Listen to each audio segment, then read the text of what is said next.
गोकुल धाम के शेर आज पिंजरे में फंस चुके थे।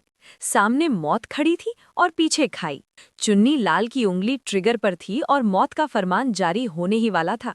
सोढ़ी का जोश, भेड़े की समझदारी और पोपट लाल की दुनिया हिला देने वाली छता, सब आज बेकार साबित होने वाले थे। एक सेकंड, बस एक सेकंड की देरी और गोकुल धाम सोसाइटी में मातम छा जाता।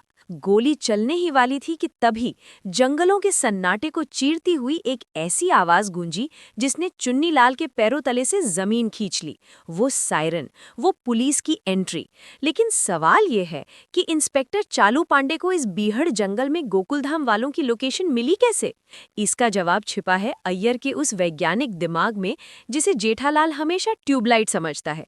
आखिर साइकिल की सीट के नीचे ऐसा क्या था जिसने 10 करोड़ का गेम पलट दिया?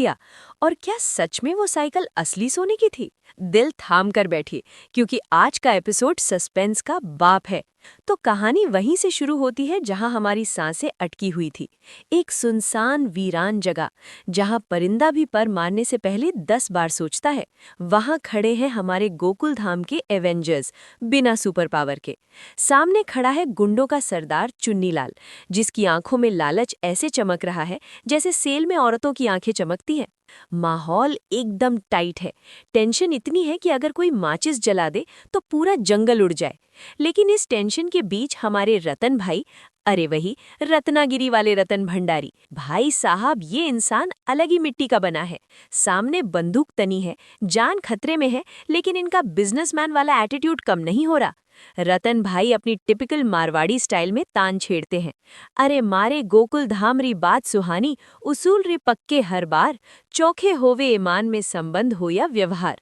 अब आप ही सोचिए, एक गुंडा जो 10 करोड़ की साइकिल के लिए किसी को भी टपका सकता है, आप उसे दोहे सुना रहे हो। चुन्नी लाल का दिमाग फ्यूज हो जाता है। वो सोच रहा है कि ये आदमी डरा हुआ है या कवि सम्मेलन कर रहा है। वो चिल्लाता है, अरे कहना क्या चाहते हो, साफ साफ बोलो। यहाँ पर जो रतन भाई कॉन्फिडेंस दिखाते हैं वो देखने लायक है। मतलब बंदे के चेहरे पर शिकन तक नहीं। वो कहते हैं, अरे भाई मैं तो बस इतना कह रहा हूँ कि हम गोकुल धाम वाले लेन देन में एक नंबर है। जो माल बोला है वही देंगे। मैंने खुद चेक किया है, ये साइकिल खरे सोने की है, एकदम प्योर गोल्ड। प्योर गोल्ड शब्द सुनते ही चुन्नीलाल के चेलों के कान खड़े हो जाते हैं। उनके मुंह से लार टपकने लगते हैं। चुन्नीलाल को यकीन नहीं हो रहा। उसे लग रहा है कि कहीं ये गोकुलधाम वाले उसे पीतल तो नहीं थमा कर जा रहे, क्योंकि भाई आज के जमाने में कोई 10 रुपए उधार देकर वापस नहीं करता। ये लोग 10 करोड़ की साइकिल ऐसे दे रहे हैं जैसे भंडारे में पूड़ी बांट रहे हो।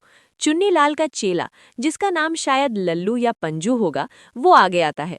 उसके हाथ में है एक काला पत्थर और एसिड की बोतल। अब होने वाला है दूध का दूध और पानी का पानी, मतलब सोने का सोना और लोहे का लोहा। सोढ़ी, भिड़े, पोपटलाल और अय्यर, सबकी धड़कनें ऐसी चल रही हैं जैसे जेठालाल के पेट में गड़बड़ होने पर चलती है। धक धक धक धक।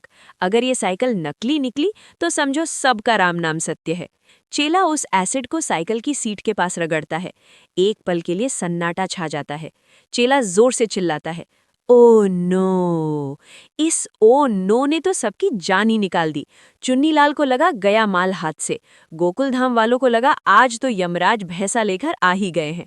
लेकिन तभी वो चेला, जो शायद सस्पेंस बनाने की ट्रेनिंग लेकर आया था, हंसते हुए बोलता है, क्या बात है बॉस, अरे ये तो असली है। ये मेरी सोने की साइकिल, जैसी छोड़ के गया था वैसी ही है। 24 कैरेट शुद्ध सोना। बस फिर क्या था, जैसे ही कंफर्म हुआ कि साइकिल असली सोने की है, तो चुन्नीलाल का जो रिएक्शन था वो देखने लायक था। वो खूंखार गुंडा जो अभी जान लेने पर तुला था, अचानक से किसी छोटे बच्चे की तरह नाचने लगता है। ओ मेरी प्यारी साइकिल, ओ मेरी न्यारी साइकिल। भाई साहब, इसे कहते हैं पैसे की माया। 10 करोड़ का सोना देखकर तो मुर्दा भी उठकर भांगड़ा करने लगे। ये तो फिर भी गुंडा है। वो साइकिल को ऐसे चूम रहा है जैसे वो उसकी बरसों से बिछड़ी माशूका हो। चुन्नीलाल तो अपनी ही दुनिया में मग्न है, लेकिन उसका साथी उसे याद दिलाता है, ओए चुन्नी, बस कर, पहले हमारे अब्दुल प्रा को छोड़। चुन्नीलाल होश में आता है। उसका काम तो हो गया, उसे 10 करोड़ मिल गए, अब उसे अब्दुल से क्या लेना देना। वो पिंजरे की तरफ इशारा करता है। वहां हमारे अब्दुल भाई, बेचारे अब्दुल भाई, हमेशा सबकी मदद करने वाले अब्दुल भाई आज खुद मदद के मोहताज है। वो पिंजरे में ऐसे बंद है जैसे चिड़ियाघर में कोई नया जानवर लाया गया हो। चुन्नीलाल भी इम्प्रेस हो गया। वो बोलता है, वाह अब्दुल भाई, मान गए तुम्हारी सोसाइटी वालों को। आज के जमाने में सगा भाई भी जायदाद के लिए कत्ल कर देता है और तुम्हारे पड़ोसियों ने तुम्हारे लिए 10 करोड़ की सोने की साइकिल दे दी। भाई ऐसी किस्मत तो अमिताभ बच्चन की भी नहीं है। ये बात 100% सच है। गोकुलधाम जैसा परिवार मिलना मुश्किल ही नहीं, नामुमकिन है। लेकिन हमारे रतन भाई को अभी भी चैन नहीं है। वो फिर से अपनी फिलॉसफी झाड़ने लगते हैं। अरे कंचन माटी धूल सम, पीसा कोणी मीत, प्यार और दयाले व्यवहार, यही गोकुल की रीत। चुन्नीलाल अपना सिर पीट लेता है। उसे लग रहा है कि अगर उसने जल्दी डील नहीं की तो ये रतन भाई उसे बोर करके ही मार डालेंगे। वो बंदूक तानकर चिल्लाता है, ए भाई प्लीज हिंदी में बोल, मेरे पास गूगल ट्रांसलेटर नहीं है। रतन भाई समझाते हैं कि उनके लिए पैसा मिट्टी है और प्यार ही सब कुछ है। ये सुनकर चुन्नीलाल को वॉमिटिंग वाली फीलिंग आने लगती है। गुंडों को ये त्याग और प्रेम की बातें हजम नहीं होती। वो कहता है, इमोशनल ड्रामा बंद करो, साइकिल दो, अब्दुल लो। अब होता है एक्सचेंज। गुंडे साइकिल लेते हैं और अब्दुल भाई को छोड़ा जाता है। जैसे ही अब्दुल भाई सोढ़ी और बाकी दोस्तों के पास आते हैं, वो मंजर सच में भावुक कर देने वाला था। सोढ़ी ने अब्दुल को ऐसे गले लगाया जैसे कुंभ के मेले में खोया हुआ भाई मिल गया हो। आंखों में आंसू, चेहरों पर सुकून। गोकुलधाम वालों ने साबित कर दिया कि वो सिर्फ सोसाइटी नहीं, एक परिवार है। उधर चुन्नीलाल साइकिल पाकर 7वें आसमान पर है। वो अपने चेलों को अपना फ्यूचर प्लान बता रहा है। और प्लान क्या है? ये साइकिल हम उसी कारीगर कांचा को देंगे जिसने इसे बनाया था। वो इसे पिघलाएगा, सोने के बिस्किट बनाएगा और फिर हम विदेश सेटल हो जाएंगे। वाह, मतलब गुंडों का भी रिटायरमेंट प्लान रेडी है। स्विमिंग पूल वाला बंगला, बड़ी गाड़ियां और ऐश की जिंदगी। लल्लू पूछता है, बॉस और चोरी? चुन्नीलाल हंसते हुए कहता है, अरे चोरी तो हमारा पैशन है, वो थोड़ी छोड़ेंगे। फिर वो मुड़ता है हमारे पोपटलाल की तरफ और यहाँ वो पोपटलाल की दुखती रग पर हाथ डाल देता है। बोलता है, ए पत्रकार, बड़ा दुख हो रहा होगा ना, तुम्हारी आंखों के सामने से चोर माल लेकर जा रहा है और तुम अपनी छतरी भी नहीं खोल पा रहे। पोपटलाल का चेहरा ऐसा हो गया जैसे किसी ने बिना नमक का खाना खिला दिया हो। गुस्सा तो बहुत आ रहा था, पर सामने बंदूक थी तो दुनिया हिलाने वाला पत्रकार चुपचाप खड़ा था। लेकिन कहानी में ट्विस्ट अभी बाकी था। जाने से पहले लल्लू, जो शायद ग्रुप का सबसे सयाना गुंडा है, वो एक सवाल पूछता है, बॉस एक पंगा है, हम 3 हैं, वो 5-6 हैं, अगर हमारे जाते ही ये हमारे पीछे लग गए तो? चुन्नीलाल एक शैतानी हंसी हंसता है, बेटा मेरे पास प्लान सी भी है। और ये प्लान सी था स्मोक बॉम्ब। चुन्नीलाल ने पिन खींची और बॉम्ब जमीन पर दे मारा। धड़ाम! देखते ही देखते वहां चारों तरफ सफेद धुआं फैल गया। ऐसा लगा जैसे दिल्ली की सर्दी वाला कोहरा आ गया हो। कुछ भी दिखाई नहीं दे रहा था। गोकुलधाम वाले खांस रहे हैं, आंखों में जलन हो रही है। इसी धुएं का फायदा उठाकर चुन्नीलाल और उसकी गैंग साइकिल लेकर अपनी जीप में रफू चक्कर हो गए। जब धुआं छटा तो सामने सन्नाटा था, सिर्फ जीप के टायरों के निशान थे। लेकिन वो भूल गए थे कि उनका पाला रोशन सिंह सोढ़ी से पड़ा है। सोढ़ी जिसके रगों में खून नहीं, पेट्रोल दौड़ता है। सोढ़ी चिल्लाता है, चुन्नी की ये चालाकी, ओए छोड़ूंगा नहीं उसे। सोढ़ी को पता था कि मेन रोड से जाने का मतलब है उन्हें खो देना, तो सोढ़ी ने अपनाया शॉर्टकट। अब शॉर्टकट का मतलब समझते हैं आप? सोढ़ी की डिक्शनरी में शॉर्टकट का मतलब है जंगल, झाड़ियां, पत्थर और जान हथेली पर। सब लोग जीप में बैठते हैं और फिर शुरू होती है सोढ़ी की फॉर्मूला 1 रेसिंग। भाई साहब, सोढ़ी जीप चला नहीं रहा था, उड़ा रहा था। जीप ऐसे उछल रही थी जैसे तवे पर पॉपकॉर्न उछलते हैं। पीछे बैठे अब्दुल भाई की हालत तो पूछो मत। अभी किडनैपिंग से बचे थे, अब सोढ़ी की ड्राइविंग से हार्ट अटैक आने वाला था। पोपटलाल अपनी छतरी को और भिड़े अपनी धोती को कस के पकड़े हुए थे। ओ सोढ़ी भाई धीरे, ओ सोढ़ी भाई देख के, सबकी चीखें निकल रही थी। लेकिन सोढ़ी की आंखों में तो बस बदला सवार था। चक दे फट्टे बोलते हुए सोढ़ी ने जीप को जंगलों के बीच से ऐसे निकाला जैसे सुई में धागा डालते हैं। उधर चुन्नीलाल अपनी गैंग के साथ मस्ती में जा रहा है, गाने गा रहा है। उन्हें लग रहा है कि वो जीत गए हैं, लेकिन उन्हें नहीं पता कि सोढ़ी ने गूगल मैप से भी तेज शॉर्टकट ले लिया है। अचानक स्क्रीच! सामने से सोढ़ी की जीप आती है और धड़ाम से उनका रास्ता रोक देती है। गोकुलधाम की पूरी पलटन जीप से नीचे उतरती है। एटीट्यूड ऐसा कि अभी चुन्नीलाल को चबा जाएंगे। सोढ़ी अपनी आस्तीन ऊपर कर रहा है, भिड़े अपना कॉलर ठीक कर रहा है। लेकिन एक बड़ी गलती हो गई। गोकुलधाम वाले जोश में तो आ गए, लेकिन उनके पास कोई हथियार नहीं था। और चुन्नीलाल, वो तो प्रोफेशनल गुंडा है। उसने आव देखा ना ताव फिर से अपनी बंदूक तान दी।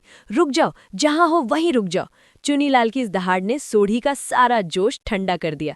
अभी जो शिकारी बने थे 1 सेकंड में फिर से शिकार बन गए।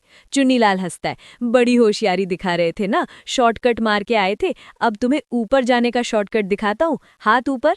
बेचारे गोकुलधाम वाले, किस्मत भी इनके साथ सांप सीढ़ी का खेल खेल रही है, कभी ऊपर कभी नीचे। सोढ़ी, भिड़े, अब्दुल अय्यर सबने फिर से हाथ ऊपर कर लिए। चुन्नीलाल का पारा चढ़ चुका था। उसने फैसला कर लिया था कि अब कोई रिस्क नहीं लेना। वो ट्रिगर दबाने ही वाला था। उसकी उंगली मुड़ रही थी, मौत इंच भर की दूरी पर थी कि तभी टाएं टाएं टाएं जंगलों में गूंजी सायरन की वो मधुर आवाज। ये आवाज गोकुलधाम वालों के लिए किसी भजन से कम नहीं थी। सामने से पुलिस की जीप आती है, धूल उड़ाती हुई फुल स्पीड में, और जीप से उतरते हैं इंस्पेक्टर चालू पांडे। पांडे जी का स्वैग ही अलग है। चश्मा ठीक करते हुए, अपनी बेल्ट कसते हुए जब वो जीप से उतरे तो लगा कि अब आया है असली सिंघम। उनके साथ पाटिल और पूरी फौज थी। सोढ़ी चिल्लाता है, पांडे जी। पांडे जी टिपिकल स्टाइल में, हाँ पांडे जी। चुन्नीलाल हक्का बक्का, उसका मुंह खुला का खुला रह गया। वो कांपते हुए पूछता है, इंस्पेक्टर साहब, आपको यहाँ का लोकेशन कैसे मिला? ये तो बीहड़ जंगल है। यहाँ पर रिवील होता है आज के एपिसोड का सबसे बड़ा सस्पेंस। इंस्पेक्टर पांडे अय्यर की तरफ इशारा करते हैं और बोलते हैं, ट्रैकिंग डिवाइस से। चुन्नीलाल चौंक जाता है, ट्रैकिंग डिवाइस? लेकिन मैंने तो सबके मोबाइल फेंक दिए थे। तभी हमारे साइंटिस्ट अय्यर आगे आते हैं। वो अपनी क्लासिक साइंटिस्ट वाली हंसी हंसते हैं। अय्यर बताता है, चुन्नीलाल, तुम गुंडे हो लेकिन मैं साइंटिस्ट हूँ। मुझे पता था कि तुम चालाकी करोगे, इसीलिए मैंने तुम्हारे मांगने से पहले ही साइकिल की सीट के नीचे एक माइक्रो जीपीएस ट्रैकर फिट कर दिया था। वाह अय्यर भाई वाह। जेठालाल भले ही आपको ट्यूबलाइट बोलता हो, लेकिन आज तो आप लेजर लाइट निकले। चुन्नीलाल ने लल्लू को एक जोरदार थप्पड़ रसीद किया। अबे गधे, तूने चेक नहीं किया था? लल्लू रोते हुए बोलता है, बॉस मैंने टायर चेक किया, घंटी चेक की, हैंडल चेक किया, लेकिन सीट के नीचे देखना भूल गया।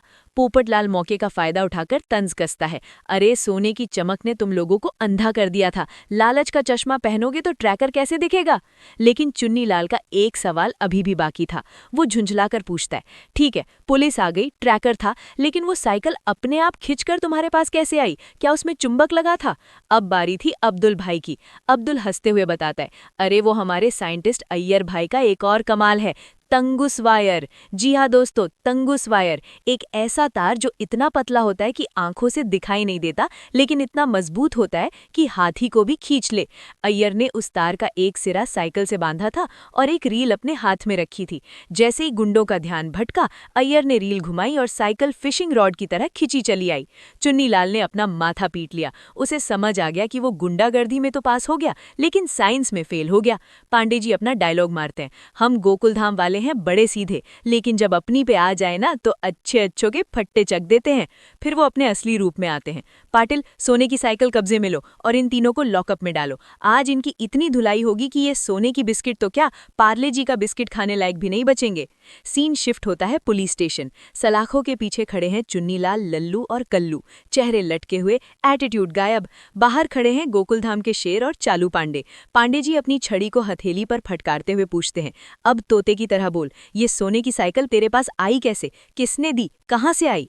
चुन्नीलाल अब भी थोड़ा अकड़ में है। वो बोलता है, साहब प्यार से पूछो।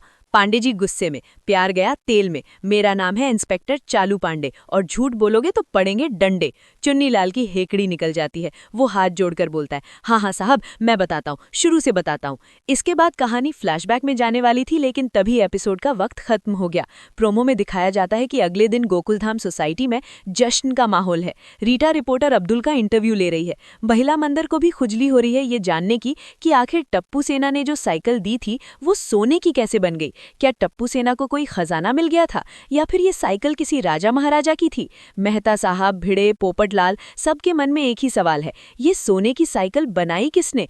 पोपटलाल प्रोमो में चिल्लाता है, बताता हूँ, सारी बात बताता हूँ।